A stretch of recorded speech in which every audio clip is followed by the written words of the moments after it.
எனக்கு 3 பிள்ளைகள் ஒரு ஐடியா பிறந்தவங்க, ட்ரிபிள் பேபிஸ்.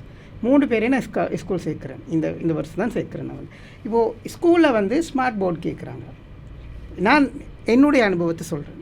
நான் இப்போ இந்த முகம் கொடுத்துருக்கக்கூடிய இந்த அனுபவத்தை உங்களுக்கு சொல்கிறேன். இது உண்மையான 100% கதை.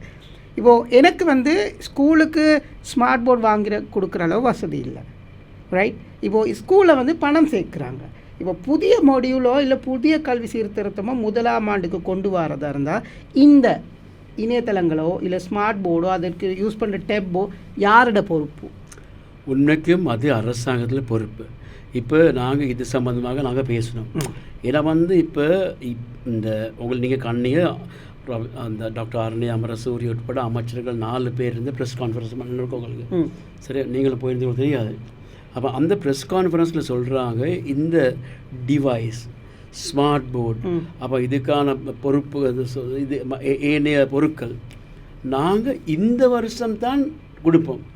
மார்ச் மாதத்துக்கு பிந்தி நாங்கள் இந்த வருஷம் பட்ஜெட்டில் தான் ஒதுக்கி இருக்கோம். அப்போ ரிஃபார்ம்ஸ் ஆரம்பிக்கிறது இப்போ ஜனவரியில். அப்போ பெற்றோர் நீங்கள் சொன்ன மாதிரி பெற்றோர்கள்ட்ட போயிட்டு காசு அறுவிட்டு இப்படி ஸ்மார்ட் போர்டு எல்லாம் போட்ட பிந்தி அரசாங்கத்துக்கு என்ன செலவு இருக்குது? அதுதான் நான் கேட்குறேன். இப்போ நான் படித்த ஒருத்தராக நான் கேட்குறேன், இப்படி ஒரு கல்வி சீர்திருத்தம் என்னுடைய பிள்ளைகளுக்கு தேவையா?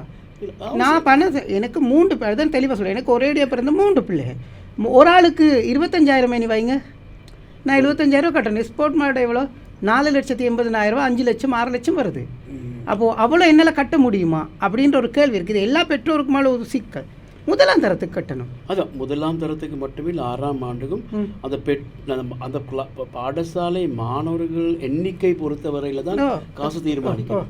இப்போ சில இடங்களில் 35,000 இப்படி எப்படி கொடுக்குறது? இப்போ அரசின் இலவச கல்வி இருக்கிற நாட்டில் அரசுக்கு பொறுப்பு இதெல்லாம் கொடுக்குறது.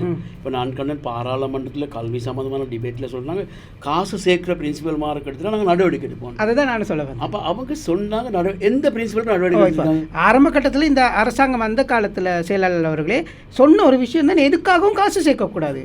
அங்கே அது மட்டும் இல்லை பாடசாலைகளில் நாங்கள் வந்து பொலிட்டீஷியன் போக மாட்டோம்னு சொன்னாங்க. இப்போ அதுவும் நடக்குது. அதுதான் சொல்கிறேன். இப்போ பெயிண்ட்டுக்கு 1,500, ரைட்? இப்போ நான் அனுபவித்த பட்ஜெட் உங்களுக்கு சொல்கிறேன்.